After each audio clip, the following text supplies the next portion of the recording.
Hi, are you an author in the middle of self-publishing your next book? Somewhere along the process, you've probably heard about creating an audiobook.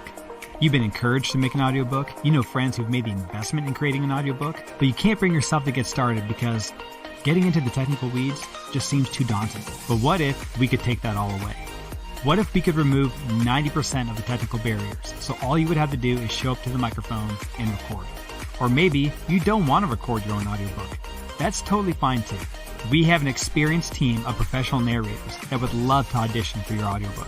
Our Done For You service guarantees that you will have a professionally produced audiobook ready for commercial release. If you're ready to get started today, please click the link below and schedule a free call. We can't wait to hear from you and to get started on your project.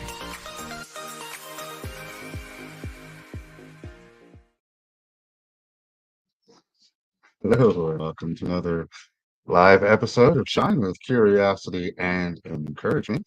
I am author Stephen Urias. With me, as always, is my best friend, author and publisher Susan Gabriel. Susan, how you doing today? Hi, I'm pretty good, but I have a lot of allergies, so anybody listening, please forgive any sniffles. It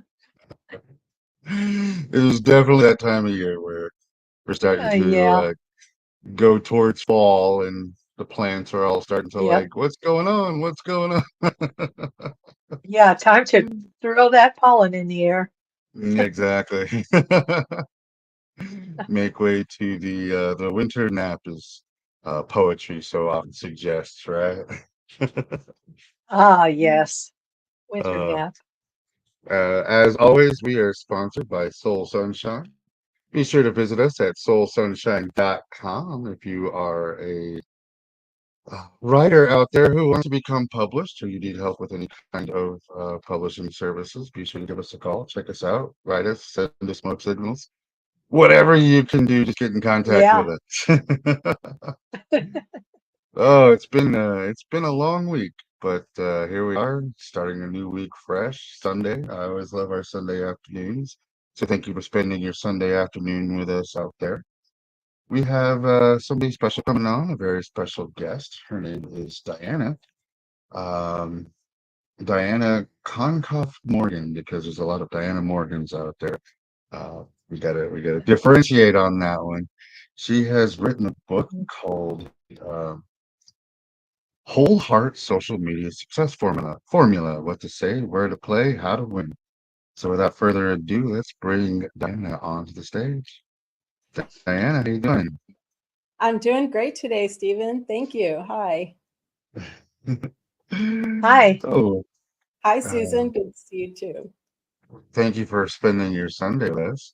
Um, your book title is Whole Heart Social Media Success Formula, and you got that trademarked. I love that. Been promoting this, having a little TM full up there. It's been awesome.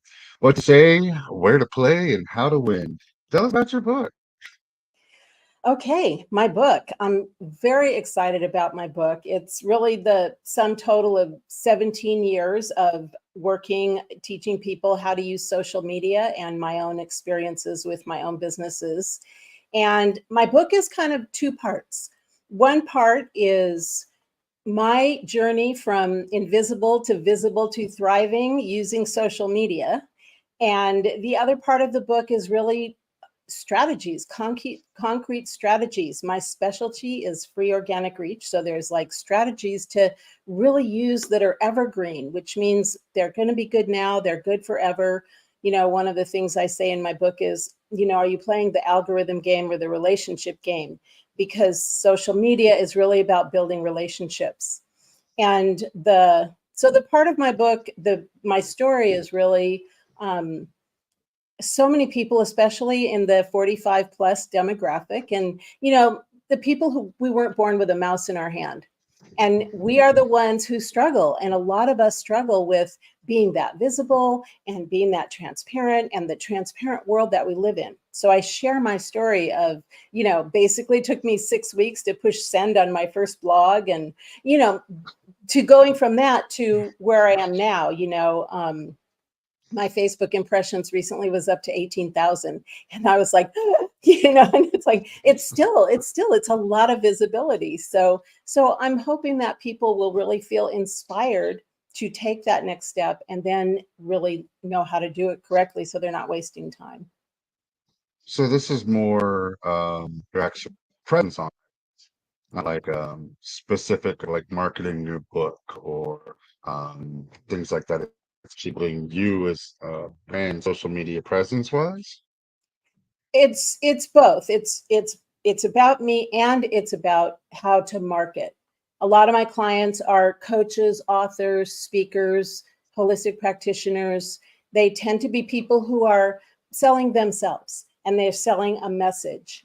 And, you know, they want to stand out and they want to be seen and be heard. And this world of loud on everything, even minor posts, people are incredibly loud on it.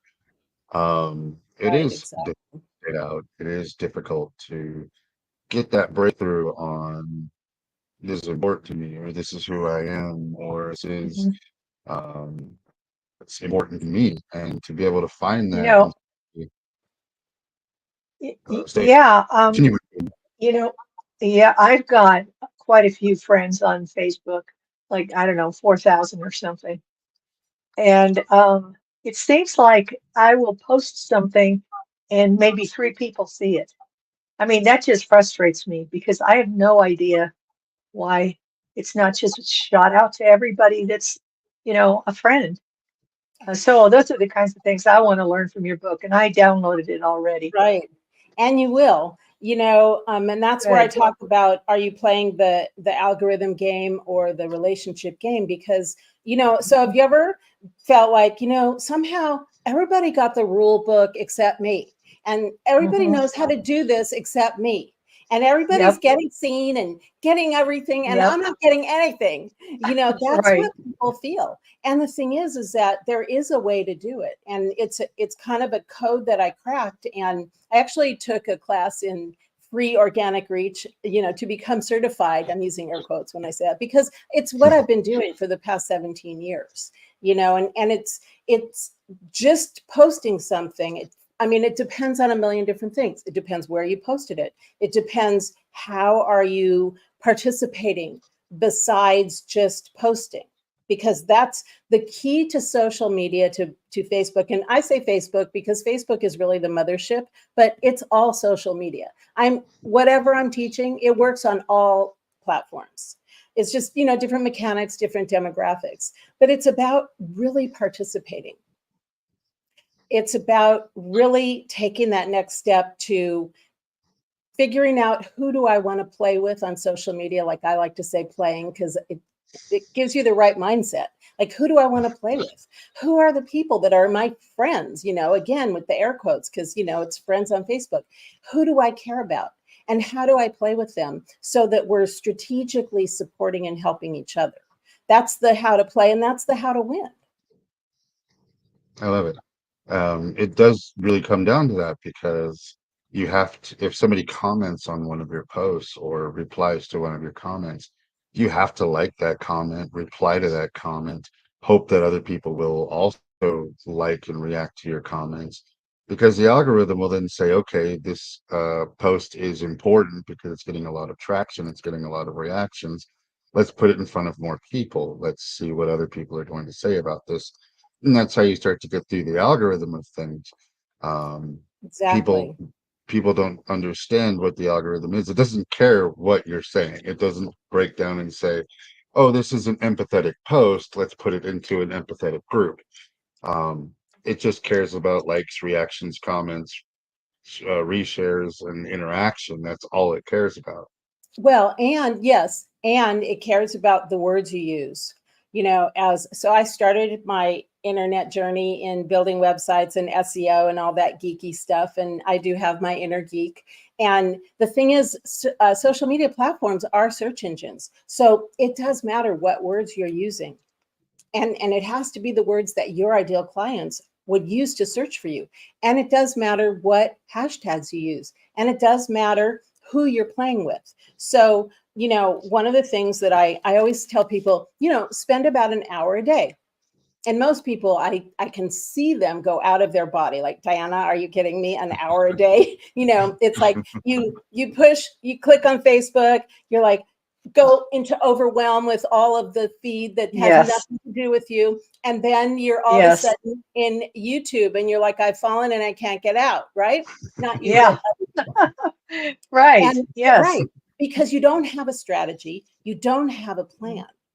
And that's where everything falls apart. But here's the thing. If you had a strategy, a plan, and if you said, I'm going to spend an hour a day, and for me, like I like to say 15-minute increments. So if you spent that time, and it's not just posting and pumping out content, it's being present, because everything is energy. And the goal of your presence on social media is to really project who you are energetically, to connect with people so that they experience you as if they were experiencing you in person. In other words, it's your visuals, your videos, your sound. That's why video is so big and why it's so popular, is because people want to feel you. And so what happens is when you participate at that level of intention, that's why I say my subheadline is intentional social media for purpose-driven entrepreneurs. Mm-hmm. And when you are intentional about your social media, what you're posting, who you're playing with, all of those things, you attract your ideal clients. And so that hour a day is not a big time suck and a waste of time. Because if you think about, as in anyone's business, what is the dollar amount of clients? What is it worth it to me to generate maybe 3, 4, 5, 10 clients in 3 to 6 months? Is that worth it to me? Is it worth an hour a day? And building from there. So that is intentional social media, not just, I've fallen into Facebook and I can't get out. Yeah. So what is your secret to avoid getting distracted by all of the stuff on there? Okay, thank you. I'm going to tell you, I share this anytime I ever get to speak. I was going to somehow get it in there. Anytime I get to speak anywhere, I share this, because this is my commitment to humanity. So my mission is to raise the consciousness of social media so that we can use social media to raise consciousness and heal the planet. So part of why I do what I do is that, largely, mostly. So my gift is this strategy that I have been doing for 17 years, and it works. So here it is. Write this down. 50% of the time that you're on social media, you want to be branding yourself, as I call it, being yourself, which is liking, commenting, sharing, and I like to say, and caring, which is connecting, acknowledging, responding, and engaging. So it's not just like, because single thing you do on social media leaves a digital footprint. So people see when you comment. A heartfelt, deeply thought out, conscious comment can give you more influence than all your likes and all that other stuff. So the first thing, it's branding yourself. And this is the part that you can't pay someone else to do.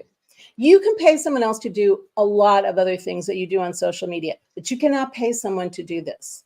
And so this is where you want to put that hour a day. And so you're intentionally choosing people who are people that are your strategic partners. They're people that could refer you. They're people whose messages are in alignment. They're people who are active, and you're playing with them. And you're not like pasting your promotional thing in their messenger. You're actually caring, right? You're actually caring about them, and because that's what people do. The minute they friend you, right, you paste that thing like, hey, you want to come to my free thing? And even that is promotion. So that's 50% of the time. On Facebook, it makes it easy to distinguish, because you have your Facebook personal profile. That's where you're doing this from your Facebook personal profile. And then you have your business page where you do your business. On LinkedIn or on some of the other platforms, you kind of have to divide it up yourself into 50% of your time, your effort, your posting, whatever you're doing. And I like to say less is more. Pumping out 1 million posts is not what needs to happen.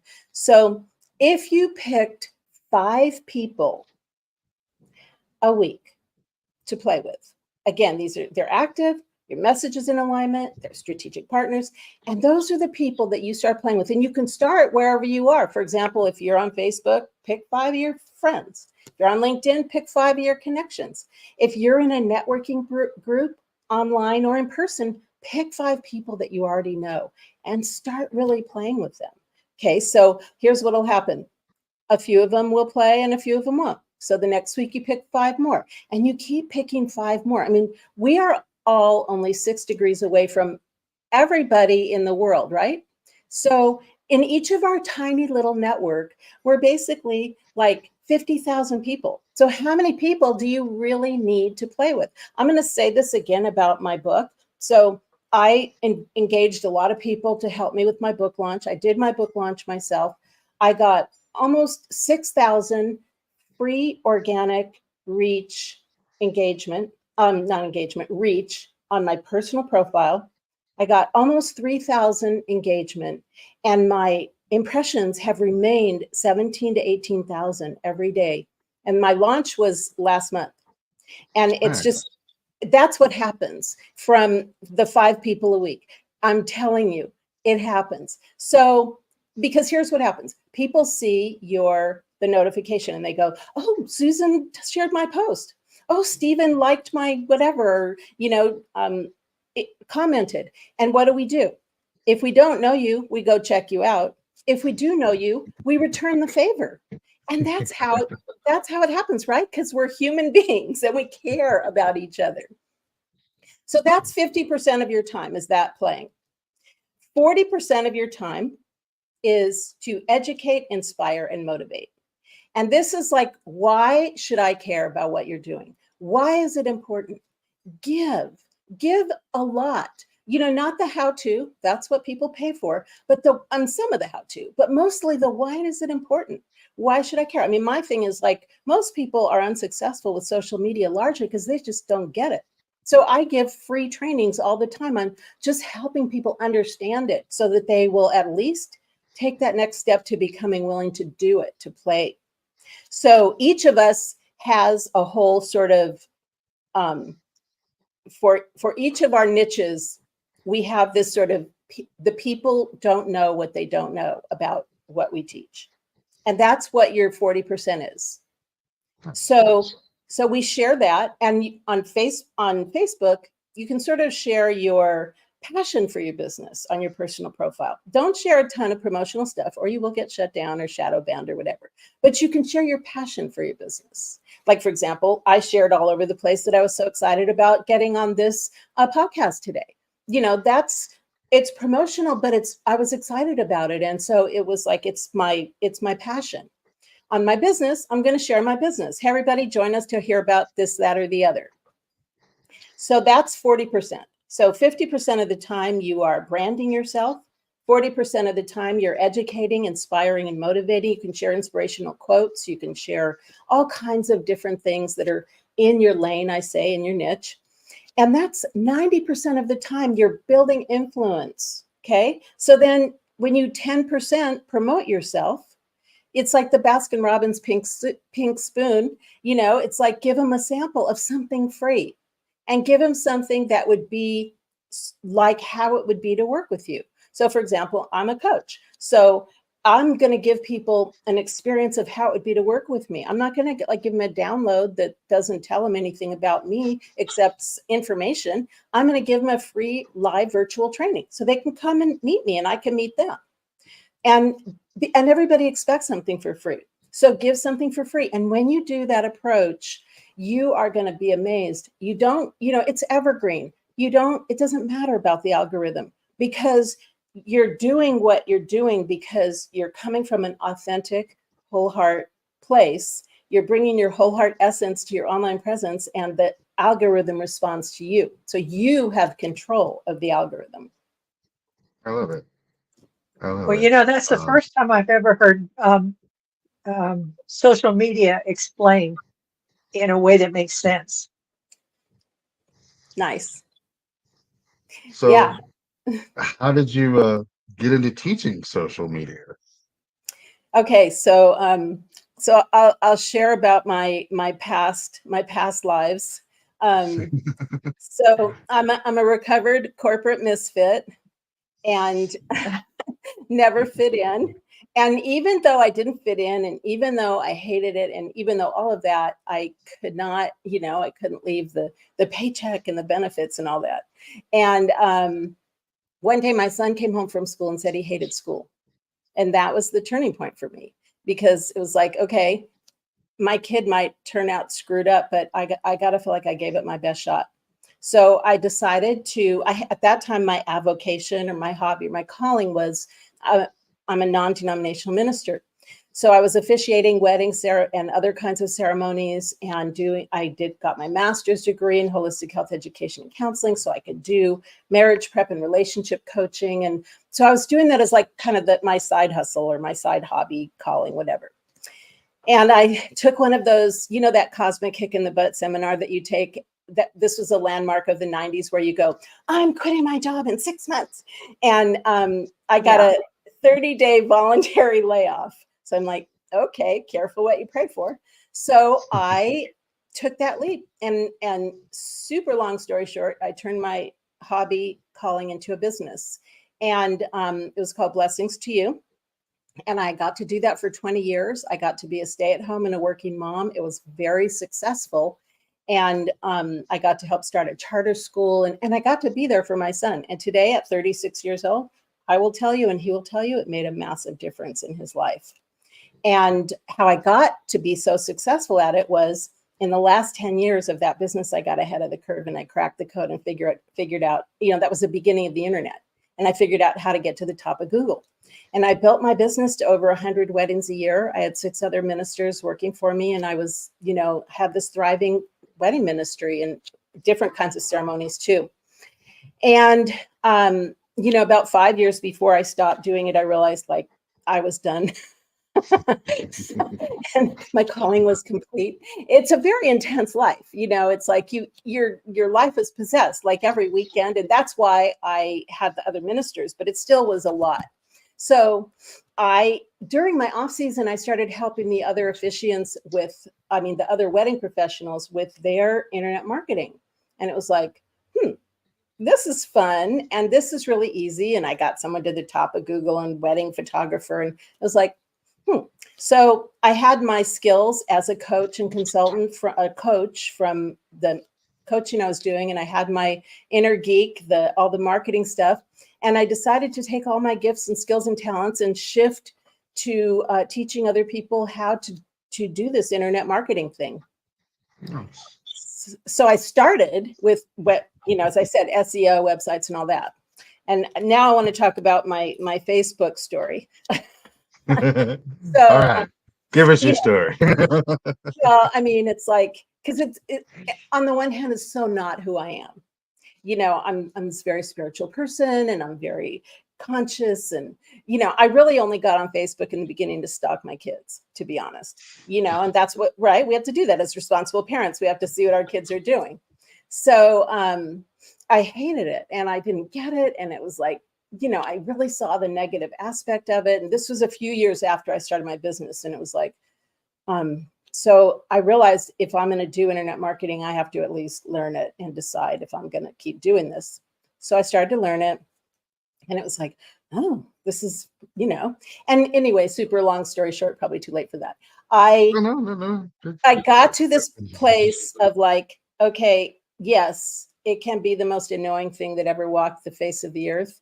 Yes, it can be like herding cats. Yes, I at one point even almost decided to shut my Facebook down.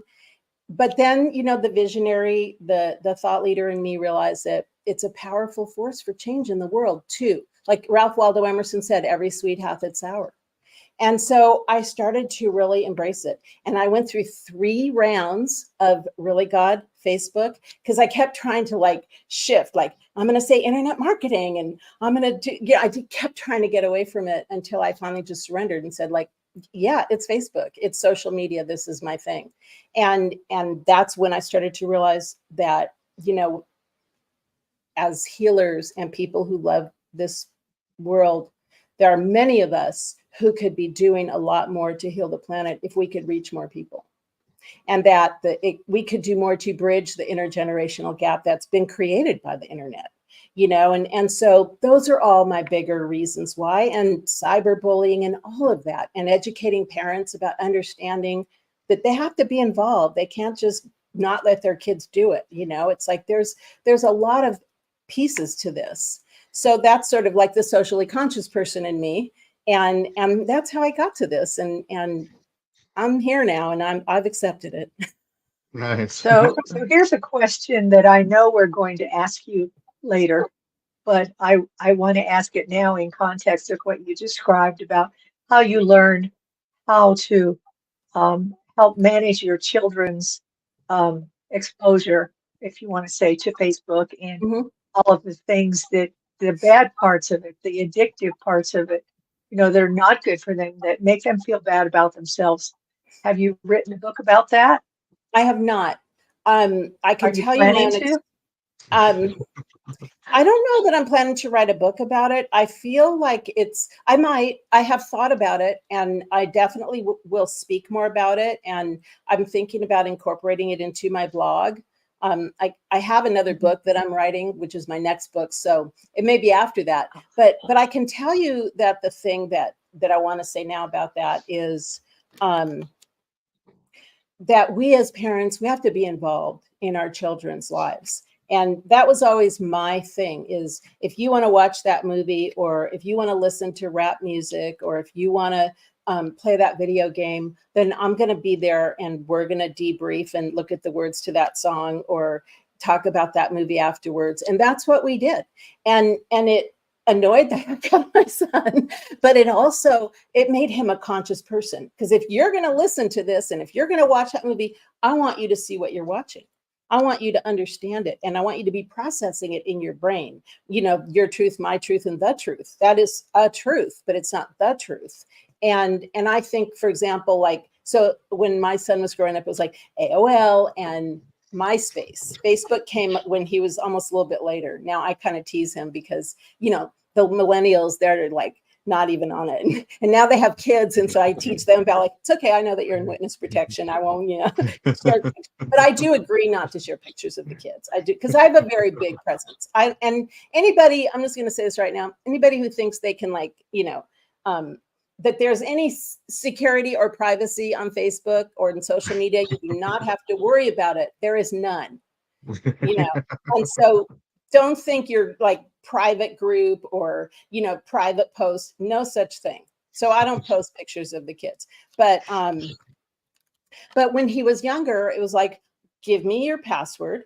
I will put it to your internet, to your email.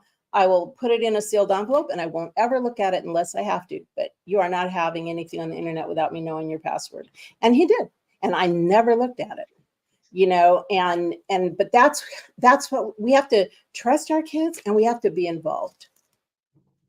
So that's and I don't know, I might write a book, but I don't know. And I agree. I grew up with AOL 1.0. I remember the very first time I put that disk into the computer and heard that modem sound go, and Right. it was just like, what is this? Who are you? What is going on? And it was all chat rooms back then to start. I Right. mean, that's all it was just people just airing out whatever they wanted to air out. Right. But also, so for example, my cousin, he's passed at this point, but he was deaf, and he started a chat room of deaf people, and it included our family. So every Sunday morning, and we could all be on there and chat. And so I was already seeing the positive aspects of it. And my son wanted to get on AOL. And this is really funny. So I said, fine, when you learn how to type, you can get on AOL. Guess what? He learned how to type in about 5 minutes.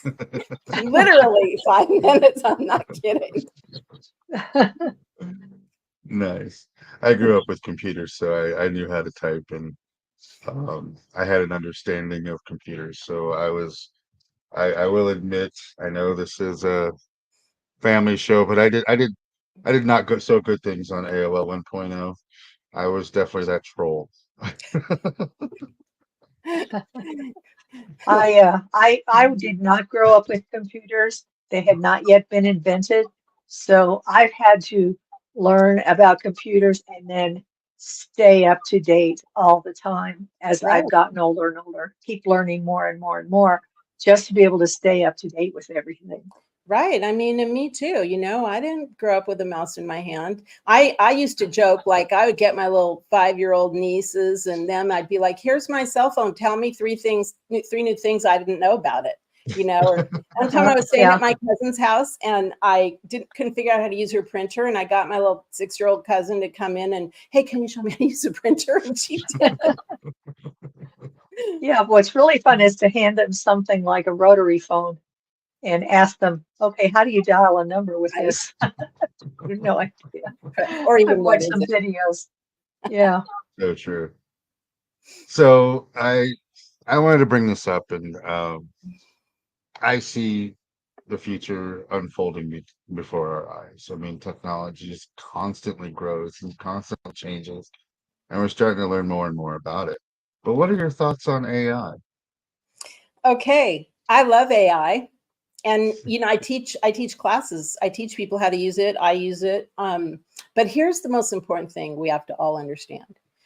The content, it's not Google. It's not even Google. Okay, Google is like, you could trust, you still want to always check. I tell everybody, even if you're reading the news, read 3 sources before you believe anything. But with AI, you are getting a conglomerate of millions of different resources. It is not original content at all. So here's what I say about it. Everybody's good at one of these, either the beginning, the middle, or the end. It's hard for me at the beginning of a project, but I am great at the middle and finishing it. Some people, they're great at the beginning, but they're terrible at the middle and they just can't finish it. So the great thing about AI is that you can use it to sort of like help you like get a jump start. But you cannot use the content directly from AI. You have to infuse your voice. You have to really read it. You have to fact check. You can't use it. You can use it to explore ideas. You can use it to, to create, but you cannot use it. You can't put it out there as this is mine. You can't write a book through AI. And it's the same with anything. And I always go back to my friend Ralph Waldo Emerson.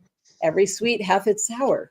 And, like my 93-year-old mom will sometimes complain about all these, we've had to do numerous interventions with her. She's on her iPad. She's probably watching this right now. Sorry, Mom. She's on her iPad. She's got a cell phone. She's got everything. When she was 80, we did the iPad intervention, our whole family. But internet is horrible and it's bad for your hands and it's bad for your eyes. And I'm like, well, the truth, she had this major, major back surgery when she was around 80. Like she was so bent over, she couldn't even walk. And now she can walk up straight. I mean, she's a walker now, but she didn't until about a year ago.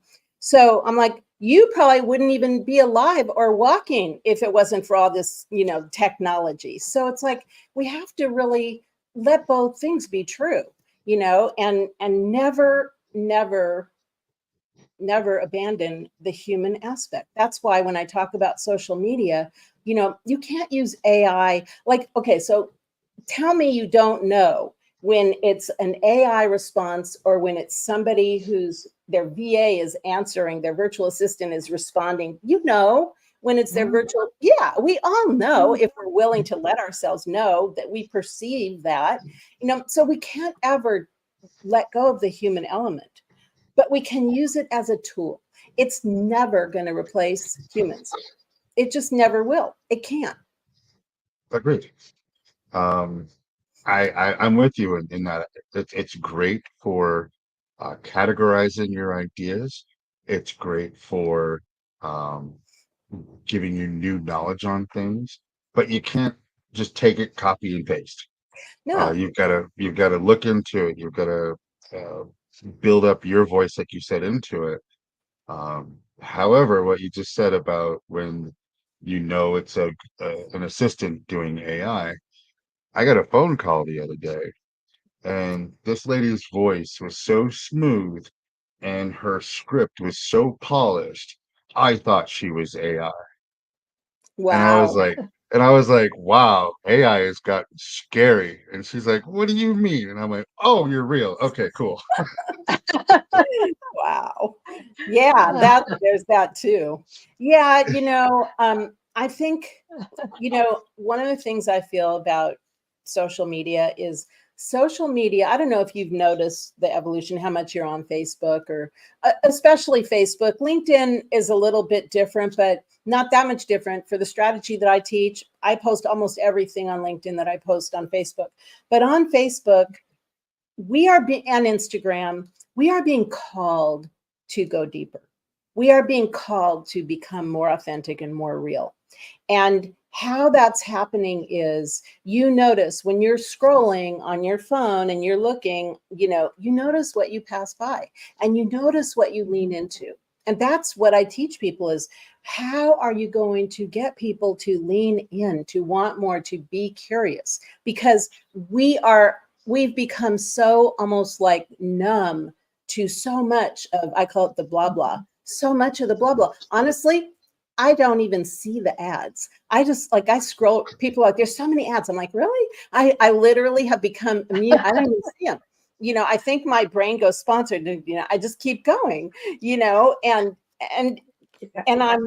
I'm going for like, I have my social media trained now. Within 30 days, you can have your feed trained so that you have what's in your news feed is from people you care about, and it's a great way to stay in touch. So say we need I just heard recently, it's something like 18 to 21 touches. I was saying 8 to 13 or something. I don't know. Anyway, we need a lot of touches to make connections. So social media is a great way to do that. It's a great way to stay connected, to deepen relationships, to not replace the human element, but to deepen relationships and to show people what we're about in an authentic way and to see what people are about.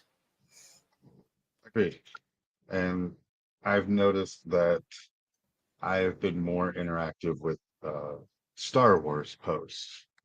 Um, so my feed as of late, and I've got to get past this algorithm to get back into what I need to be, but it's Right. been Star Wars and Marvel and Disney, and I'm like, Right. How do I change that? so I've been completely interactive in that world as of late, and it's fun though. I mean, it really does make it. This is what I wanted to interact with. This is what I wanted to comment on. This is what I Oh, like good. sharing and commenting Yeah. on things. So it was fun to get that. However, it also caused a lot of rifts where we have gotten into a lot of internet trolls and a lot of internet bullies where if they don't Yeah. agree with your opinion, it's not, I'm just going to scroll past that opinion. It's, I'm going to tell you you're wrong. And then I'm also going to call you a horrible insult. Right. So then you're like, okay, what do I need to do in this aspect of things? In my beginning parts of things, it would be then a 47 comment thread of insults back and forth with each other. Right. And then all of a sudden you'd start to see your algorithm changing there. So it is absolutely what you like, what you comment, what you share determines what you're going to see. I actually would like to comment on that. Okay. So it is a big thing, especially in our current climate. And each of us has to make a choice about what our social media is about. So, for example, my brand is about hope and positivity. I'm a very spiritual person, and that's my brand. And so that negativity is not a part of my brand. And for anyone who's listening to this, because I have really struggled with those comments. I mean, pretty much I tried to take the high road and I tried to share spiritual, not religious or political content, because for me, like everybody gets to make their own choice, but for me, it's a distraction from my brand. It's a distraction from my message. So when those people do that, some of those people, I probably friended them a long time ago before things became so polarized, or there was a point where I wasn't as careful about who I friend as I am now. And honestly, I have unfriended and blocked more people in the past 2 years than I have in my entire life on Facebook. And I just made the decision, I just don't want to play that game, and I don't want people like using my platform as a forum for a message that is not part of my brand. And, so I had to give myself permission. I'm like, oh God, the moral, ethical issue of this. And, is it like hypocritical? And am I being transparent and all that stuff? So I had to run it through all my filters. Do I believe what I believe all the time, or just when it's convenient and easy and people are looking? And I ran it through all my filters, and it was like, no, this is not a part of my brand. And I'm letting this go. And I sometimes I will send them a little message, and I will say, I respect your right to free speech, and I respect you get to say anything you want to say, and please say it on your Facebook wall and don't tag me, Yeah, in a little yeah. canned message. I just don't get that whole, I don't understand the value or even the motivation behind those posts that just rip things down, rip people down, rip down ideas. I mean, I don't understand the rudeness of them. I don't understand why. Why would you do that? I mean, that to me is, I guess, unless you've just got it, you're angry with, somebody or something, or angry with the world, and you're taking it out on, you know, innocent people on your Facebook profile. So, Yeah, I but think that's what it is. yeah, but I mean, that's something I that's a uh, that's a personal problem, I guess you could say. It's one of those things that, I guess some people are going to be drawn to do things like that, and other people, I don't think I've ever done anything like that.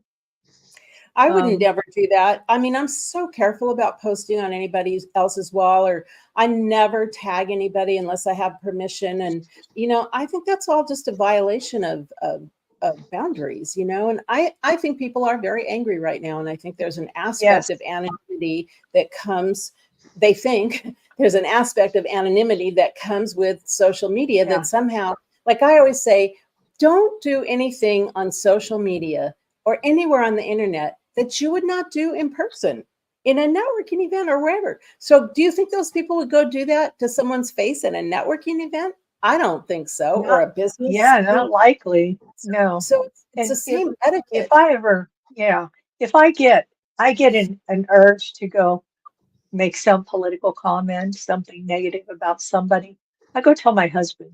Right. That's good enough for me. I Exactly. don't care. I'm keeping it in the family. I don't see any reason to drag other people into it, my opinions. I agree. One of the aspects you mentioned in your book is about being introverted. So is it easier or harder for an introvert online? Well, that is a interesting question. And I actually even have taught some classes in social media for introverts and written blogs about it. And um, I think I want to ask a different question. I think the real question is, can an introvert really be heard on social media or heard and seen? And as a total introvert, I can tell you yes. And it goes back to my less is more comment that it's not about who's the loudest anymore. It's about really picking your lane, your niche. It's about really figuring out who you want to play with and who's going to refer you and who are the people that you want to inspire. And it's about what you share and how you share it. And it's not necessarily about the loudest person anymore. They're there, but there's Mhm. 4+ billion people. There's room for everybody. And everybody's going to get exactly what they're looking for, And so it's like, but the I think the biggest challenge for introverts is that there's a feeling of just feeling so vulnerable or overexposed, and you really have to decide, like, you don't have to put every single personal vulnerable thing on social media, but you do want to be real, you want to be authentic. I say, don't put anything anywhere on the internet that you don't want on the front page of the newspaper. Short of that, you're fine. But you Yeah. can still be Yeah. real. You can still put causes that are important to you that are not super activating politically or religious. You can still post inspirational quotes. You can post things that are important to you and share your heart without being too vulnerable and overexposed, and still let people know who you are. And you do it you dip your toe in, one little toe at a time. I mean, speaking from experience, and you see like the response. You will notice that the more real you are, the more engagement you're going to get, because that's what people want. They want you. They want to know you. Agreed. Yeah. That's a good One of point because, if you are projecting, especially if you're like, pretending to be different from how you really are, then if somebody starts, liking you, wanting to be your friend, well, now you've got a problem because they don't even know you. They know this person that you've been pretending to be. And I think sometimes introverts feel like and I'm an introvert. Sometimes we introverts feel like we need to create a different persona or people won't like us. That we need to somehow be different from how we are. But I have found in online um, relationships, um, just through Messenger, creating a good, really solid online relationships. It gives you the opportunity to be yourself, and yet you don't feel as exposed because, hey, we're just in a chat here. We're just, words back and forth, and you don't Right. feel quite as exposed as you do, I think, sometimes in either real life or, or even as in a video call. Right. But I'm trying to get better at it. It's just I think it's not um, easy though. it isn't, and I think like you know, when the pain of staying where we are becomes greater than the fear of moving forward, we move forward. And when the motivation is to help people and to reach more people with our message, like for me, that's what helped me to push through that fear of taking 6 weeks to push send on my first blog. I always laugh about that because it was like, I want to help people. And I can't do that if I'm invisible. That was a phenomenal quote. Say that one more time. When the pain of Oh, that's Anais Nin. That wasn't me. When the pain of staying where you are becomes greater than the fear of moving forward, we move forward. And I mean, it's a paraphrase. Anais Nin, Tony Robbins, many people have used that quote in different versions. But it's like one of my blogs, and it's in the book. There's a chapter. I can't remember if it's the name of the chapter, but it's called "Marketing is Life or Death."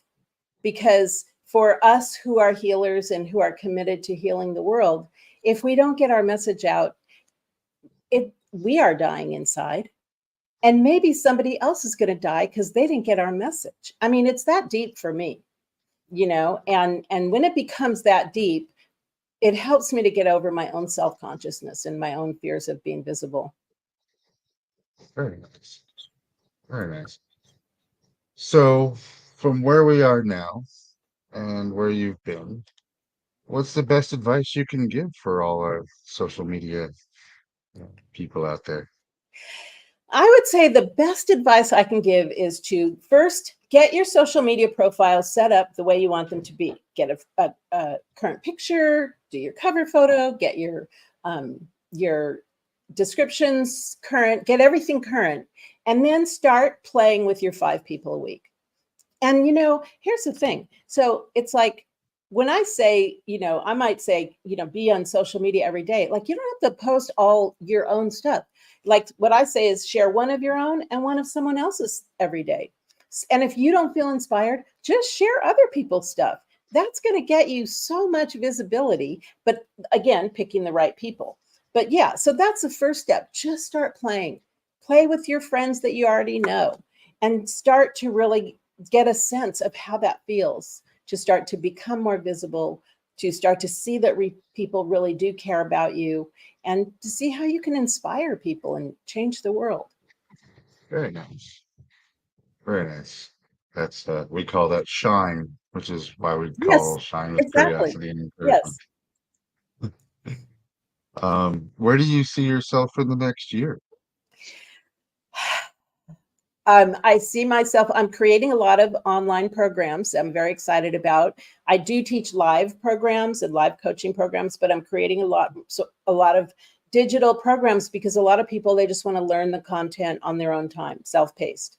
And I see myself continuing on this path. I am evolving and I am working on my next book, but um, this piece, I just, I've kind of like really niched myself into the certain niche and the certain way of teaching people, and I'm loving it. I have created my business so that I can take more time off because I do have 2 grandbabies now who I'm in love with. Congratulations. Nice, nice, So I'm really babysitting on nice. now. Yeah. So can you tell us what your next book is about? I Um, can. It so far the working title is called Whole Heart Path to My Awakening. And it's more my personal story of my whole life. And the goal is, and I actually already have another website, but it's just out there so far. But one of the areas where I want to focus is on midlife, work life rebrand, and basically helping people who are in any aspect of midlife to coach them into this next aspect of their life. And if they want to have a business, help them do that in a sustainable way. And it's particularly for people who are, say, like 50, 55 plus, who they still want to keep doing what they do and helping people, and they love what they do, but they don't want to work 100 hours a week anymore. So I teach them how to have a more sustainable life and business with the tools that I've learned of leveraging social media and internet marketing. So I'm hoping to launch in January. That may be a pipe dream. I'm not really sure. Very nice. I I always like say it. if you want to make God laugh, tell him your plans. So that's my plan. Very that's nice. really good. I've never heard that one before, but yeah, I know. So we have a lot of younger viewership with us. I love asking this question, what advice would you give to your younger self? But I also like to frame it in an aspect of what advice can you give to our younger watchers or younger generation as well? Um, so I have 2 things that came to mind. One is I guess they're connected too, which is take more risks, smart risks. And like I always say, I've said this my whole life. I've never wanted to get to a place in my life where I say I should have done that. I shouldn't have done that is okay with me, but I should have done that is a horrifying thought. And so, for me, like whenever it's a tie, I pretty much always do it. And, I mean, almost all of the best and most amazing things that ever happened to me in my life that I've done, uh, many people have said I was crazy for doing them. And they're all the best things I ever did, And so, it's like, take the risk, It's like when you get to the end of your life, those are the things that are going to matter. And relationships, the people you love and the people that have loved you. And so, yeah, so I would say, and the one other thing I want to say with regard to social media because I think this is really important, especially for young people, especially super young people and the parents of young people. Taylor Swift is my hero. And I love how she has taken on the haters. And there are haters on social media and the whole thing around cyberbullying and the whole thing around the whole experience of high school and all of that. I just went to my 50-year high school reunion. Yes, now you know how old I am. And, nobody saw me the way I saw myself. People were like, I saw you as a super confident, and they all see all my stuff all over social media. And it's like, I had so much low self-esteem and I just did not see myself the way other people saw me. And, it's like, just don't listen to those people. They just hate themselves, and I wish I would have known that. I wish I would have known that too. Just give them love. Don't hate them, just give them love. Very nice. Yeah. Very, very nice. We talked earlier, and you have some things coming up, but is there anything that you wish to share with our viewers about how they can get in contact with you, find out more about your books, and get educated on upcoming releases? I know you've got a few things in the pipe. Yes, I offer free trainings all the time, every month, and I have lots of. I have a blog that they can sign up for. My website is wholeheartpath.com. I think you've been putting that up. And if you go to my website, you can see there's my blog, there's free trainings, and I'd love to. Feel free to like email me, Diana@wholeheartmarketing.com. Catch me on Facebook. I have a Facebook group, so if I said anything today and you're like, what you need? Whole Heart Marketing with Diana Concoff Morgan. And even if you just Google or search Whole Heart Marketing on all Facebook, LinkedIn, anywhere, you'll find me. So definitely love to connect. Yeah, Yeah, I will. Good. we'll put all that information onto the post on YouTube and Facebook so people can get in contact with you and and really explore this because I think it's important that we do better online. I think there's a lot of toxicity that has occurred, and I think there's a lot of people out there that are starting to shy away from it because of that toxicity, where we can actually all come together and, like you said, more positivity to change the world. Because, Yeah. Can I add one more thing of course, about just exactly about that? The term is user generated content. And we have the power to make social media what we want it to be. We can be stronger and louder and bigger than that toxicity. And the thing about it is that social media is made up of two components. It's user-generated content, which is us, the humans, and ads. And if we don't play, then it's just ads. And so the platforms entice us to play by giving us higher reach when we're on video and when we're on lives and do reels and all that. So I want to really encourage you, don't walk away, play, but play with love and play with your powerful message, and let's be louder than this negativity and let's use social media to heal the planet. and more animal videos. Right. Cats, I especially. Cats especially. I I've actually been seeing all these new videos lately with like raccoons. I must be missing those. It's not in my algorithm. They're cute little creatures, man. And They then some of I these like the videos are dog, just kind of like the funny dogs. Yeah, dogs ones are good too. dogs are good too. And yeah, yes, it's funny. I agree dog completely and ones. Like I wholeheartedly. love golden retrievers. Those are the ones that get me. I just keep, and obviously the algorithm knows my love of golden retrievers Yep. because I get stuck in a cycle of Yep. watching them. That's right. Hmm.